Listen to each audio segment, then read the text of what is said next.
ಎಲ್ಲರಿಗೂ ನಮಸ್ಕಾರ. ಅಮ್ಮ ಕನ್ನಡ ಚಾನಲ್ಗೆ ಸ್ವಾಗತ.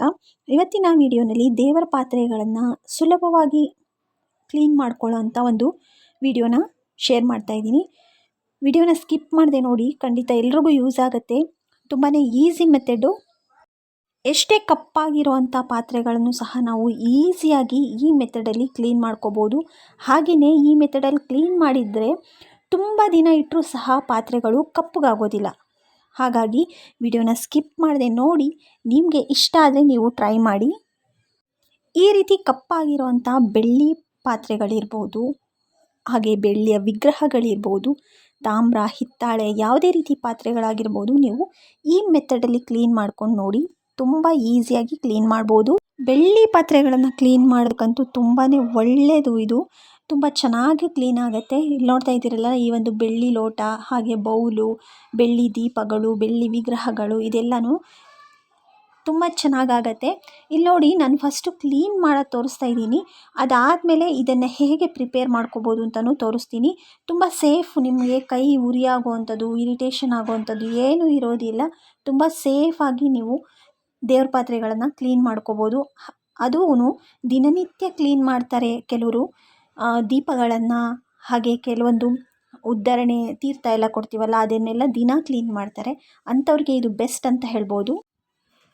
ತುಂಬಾ ದೇವ್ರ ಪಾತ್ರೆಗಳು ಕಪ್ಪಗಾಗ್ಬಿಟ್ಟಿದೆ, ಅದು ಹೋಗ್ತಾನೆ ಇಲ್ಲ ಎಷ್ಟು ನಾವು ಕ್ಲೀನ್ ಮಾಡಿದ್ರು ಅಂತಂದರೆ ಈ ಮೆಥಡನ್ನು ಟ್ರೈ ಮಾಡಿ. ಫಸ್ಟು ಏನು ಮಾಡಿ ಅಂತಂದರೆ, ಸ್ವಲ್ಪ ನಿಂಬೆ ಹಣ್ಣಿನ ರಸನ ಈ ರೀತಿ ಎಲ್ಲ ಒಂದು ದೇವ್ರ ಪಾತ್ರೆಗಳ ಮೇಲೂ ಈ ರೀತಿ ಅಪ್ಲೈ ಮಾಡಬೇಕಾಗತ್ತೆ. ನಿಂಬೆ ಹಣ್ಣಿನ ರಸ ಇಲ್ಲ ಅಂತಂದರೆ ಹುಣಸೆ ಹಣ್ಣನ್ನಾದರೂ ತೊಗೋಬೋದು. ಹುಣಸೆ ಹಣ್ಣನ್ನಾದರೂ ಸ್ವಲ್ಪ ನೀರಲ್ಲಿ ನೆನೆಸಿಟ್ಬಿಟ್ಟು ಎಲ್ಲ ದೇವ್ರ ಪಾತ್ರೆಗಳಿಗೂ ಈ ರೀತಿ ಅಪ್ಲೈ ಮಾಡಿಬಿಡಿ. ಅಪ್ಲೈ ಮಾಡಿಬಿಟ್ಟು ಸ್ವಲ್ಪ ಹೊತ್ತು ಬಿಡಿ. ಅದಾದಮೇಲೆ ನಾನು ಇವಾಗ ತೋರಿಸೋವಂಥ ಒಂದು ಲಿಕ್ವಿಡನ್ನು ಪ್ರಿಪೇರ್ ಮಾಡಿಕೊಂಡು ನೆಕ್ಸ್ಟು ಅದರಲ್ಲಿ ಕ್ಲೀನ್ ಮಾಡೋದ್ರಿಂದ ಎಷ್ಟೇ ಹಳೆಯ ಕರೆ ಇದ್ದರೂ ಸಹ ಈಸಿಯಾಗಿ ಕ್ಲೀನ್ ಮಾಡ್ಕೋಬೋದು. ಇಲ್ಲಿ ನೋಡಿ, ನಾನು ಎಲ್ಲ ಒಂದು ದೇವರ ಪಾತ್ರೆಗಳಿಗೂ ಇದೇ ರೀತಿ ನಿಂಬೆ ಹಣ್ಣನ್ನು ತೊಗೊಂಡು ರಸನ ರಬ್ ಮಾಡ್ತಾ ಇದ್ದೀನಿ. ನೋಡ್ತಾ ಇದ್ದೀರಲ್ಲ, ನಾನು ಎಲ್ಲ ಒಂದು ದೇವ್ರ ಪಾತ್ರೆಗಳಿಗೂ ಫಸ್ಟ್ ನಿಂಬೆ ಹಣ್ಣಿನ ರಸನ ಅಪ್ಲೈ ಮಾಡಿದ್ದೀನಿ. ಹಾಗೆಯೇ ಅದಾದಮೇಲೆ ನಾನು ಪ್ರಿಪೇರ್ ಮಾಡ್ಕೊಳ್ಳೋ ಅಂಥ ಒಂದು ಪೇಸ್ಟಿಂದ ಇದನ್ನು ಕ್ಲೀನ್ ಮಾಡ್ಕೋತಾ ಇದ್ದೀನಿ. ಈ ರೀತಿ ರಬ್ ಮಾಡಿ, ಕಂಪ್ಲೀಟಾಗಿ ರಬ್ ಮಾಡಿ ಇಡೋ ಅಷ್ಟರಲ್ಲಿ ಎಲ್ಲ ಕಂಪ್ಲೀಟಾಗಿ ನೆಂದಿರುತ್ತೆ ಬೇರೆದೆಲ್ಲ. ಸೊ ಆಮೇಲೆ ನಾವು ತೊಳಿಬೋದು. ಕೆಲವರಿಗೆಲ್ಲ ತಾಮ್ರದ ಒಂದು ಪಾತ್ರೆಗಳಲ್ಲಿ ನೀರಿಟ್ಟು ಕುಡಿಯೋ ಅಭ್ಯಾಸ ಇರುತ್ತಲ್ಲ, ಅಂಥವರು ಆ ಪಾತ್ರೆಗಳನ್ನು ತೊಳೆಯೋದಕ್ಕೆ ಕಷ್ಟಪಡಬೇಕಾಗಿಲ್ಲ. ದೇವ್ರ ಪಾತ್ರೆಗಳನ್ನು ಕಂಪ್ಲೀಟಾಗಿ ನಾನು ಇದೇ ರೀತಿಯೇ ಕ್ಲೀನ್ ಮಾಡ್ಕೋತಾ ಇದ್ದೀನಿ. ನಾನು ಕೆಲವೊಂದು ಮೆಥಡ್ಸನ್ನು ನನ್ನ ವಿಡಿಯೋಗಳಲ್ಲಿ ಶೇರ್ ಮಾಡಿದ್ದೀನಿ. ನಿಮಗೆ ಯಾವ ಮೆಥಡ್ ಈಸಿ ಅನಿಸುತ್ತೆ ಅದನ್ನು ಟ್ರೈ ಮಾಡಿ ನೋಡಿ. ಎಲ್ಲವೂ ಸಹ ವರ್ಕ್ ಆಗುತ್ತೆ. ಅಂದರೆ ತುಂಬ ದಿನ ಕಪ್ಪಾಗದೇ ಇರೋ ಥರ ಇಟ್ಕೋಬೋದು. ಯಾವುದೇ ಕಾರಣಕ್ಕೂ ಉಪ್ಪನ್ನು ಮಾತ್ರ ಬಳಸಿ ಕ್ಲೀನ್ ಮಾಡಬೇಡಿ. ಉಪ್ಪನ್ನು ಯಾವಾಗ ನಾವು ಕ್ಲೀನಿಂಗಿಗೆ ಹಾಕ್ತೀವಿ, ಕ್ಲೀನ್ ಮಾಡುವಾಗ ಬೇಗ ಕಲರ್ ಚೇಂಜ್ ಆಗುತ್ತೆ, ಅಷ್ಟೇ ಬೇಗ ಕಪ್ಪಗೂ ಸಹ ಆಗುತ್ತೆ. ಎಲ್ಲ ಪಾತ್ರೆಗಳನ್ನು ನಾನು ಉಜ್ಕೊಂಡು ಆದಮೇಲೆ ಈಗ ತೊಳೆದು ತೋರಿಸ್ತಾ ಇದ್ದೀನಿ. ನೋಡ್ತಾ ಇರ್ಬೋದು ಹೇಗೆ ಎಷ್ಟು ಚೆನ್ನಾಗಿ ಕ್ಲೀನ್ ಆಗಿದೆ ಅಂತ. ಇಲ್ಲಿ ನಾವು ದೇವರ ಪಾತ್ರೆಗಳನ್ನು ತೊಳೆಯೋದಕ್ಕೆ ಬಳಸೋವಂಥ ನೀರೇನಿದೆ, ಉಪ್ಪು ನೀರನ್ನು ಬಳಸಬೇಡಿ. ಇದು ನಾನು ತುಂಬ ವಿಡಿಯೋಗಳಲ್ಲಿ ಹೇಳಿದ್ದೀನಿ. ಯಾರು ನನ್ನ ವಿಡಿಯೋನ ಫಸ್ಟ್ ಟೈಮ್ ನೋಡ್ತಾ ಇರ್ತೀರಾ ಅವರಿಗೆ ಹೆಲ್ಪ್ ಆಗುತ್ತೆ ಅಂತ ನಾನು ಮತ್ತೊಮ್ಮೆ ಹೇಳ್ತಾ ಇದ್ದೀನಿ. ಯಾವುದೇ ಕಾರಣಕ್ಕೂ ಉಪ್ಪು ನೀರನ್ನು ದೇವ್ರ ಪಾತ್ರೆಗಳನ್ನು ತೊಳೆಯೋದಕ್ಕೆ ಬಳಸಬೇಡಿ. ಆ ರೀತಿ ಬಳಸಿದ್ರೆ ಬೇಗ ಕಪ್ಪಾಗುತ್ತೆ. ಹಾಗೆಯೇ ದೇವ್ರ ಪಾತ್ರೆಗಳನ್ನು ಕ್ಲೀನ್ ಮಾಡೋದಕ್ಕೆ ಯಾವುದೇ ಕಾರಣಕ್ಕೂ ಉಪ್ಪನ್ನು ಸೇರಿಸ್ಕೋಬೇಡಿ. ಉಪ್ಪು ಸೇರಿಸಿದ್ರೆ ಖಂಡಿತ ಬೇಗ ಕಪ್ಪಾಗಿಬಿಡತ್ತೆ. ನಾನಿಲ್ಲಿ ದೇವ್ರ ಪಾತ್ರೆಗಳನ್ನು ಕ್ಲೀನ್ ಮಾಡಲಿಕ್ಕೆ ಯಾವ ಪೌಡರನ್ನಪ್ಪ ಬಳಸಿದ್ದು ಅಂತಂದರೆ, 1 ಸ್ಪೂನಷ್ಟು ವಿಭೂತಿ, ಹಾಗೆ 1 ಸ್ಪೂನಷ್ಟು ಸಬೀನ, ಎರಡನ್ನು ಮಿಕ್ಸ್ ಮಾಡಿ ತೊಗೊಂಡಿದ್ದೀನಿ.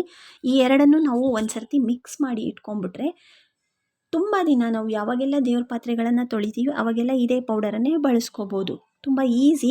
10 ರೂಪಾಯಿದು ಸಬೀನ, 10 ರೂಪಾಯಿ ಪ್ಯಾಕೆಟು ವಿಭೂತಿ, ಎರಡನ್ನೂ ತೊಗೊಂಡ್ಬಂದು ಒಂದು ಬಾಕ್ಸಲ್ಲಿ ಮಿಕ್ಸ್ ಮಾಡಿ ಇಟ್ಕೊಂಡ್ಬಿಟ್ರೆ ಆಗುತ್ತೆ. ನೆಕ್ಸ್ಟು ನಾನು ಈ ಒಂದು ಪೌಡರ್ಗೆ ಕೋಲ್ಗೇಟ್ ಪೇಸ್ಟನ್ನು ಸೇರಿಸ್ಕೊತಾ ಇದ್ದೀನಿ. ಇನ್ನೂ ಚೆನ್ನಾಗಿ ನಿಮಗೆ ಕ್ಲೀನ್ ಆಗುತ್ತೆ, ಹಾಗೆ ಶೈನಿಂಗ್ ಸಹ ತುಂಬ ಚೆನ್ನಾಗಿರುತ್ತೆ. ಹಾಗಾಗಿ ಇಲ್ಲಿ ನಾನು ತೊಳಿಬೇಕಾಗಿರುವಂಥ ಪಾತ್ರೆಗಳಿಗೆ ಎಷ್ಟು ಬೇಕೋ ಅಷ್ಟನ್ನು ತೊಗೊಂಡಿದ್ದೀನಿ. ನೀವು ತೊಗೊಳ್ಬೇಕಾದ್ರೆ ಒಂದು ಸ್ಪೂನ್, ನಾನು ಒಂದೊಂದು ಸ್ಪೂನ್ ತೊಗೊಂಡಿದ್ದೀನಲ್ಲ, ಜಾಸ್ತಿ ಇದ್ದರೆ 2 ಸ್ಪೂನ್ ಹಾಕ್ಕೊಳ್ಳಿ.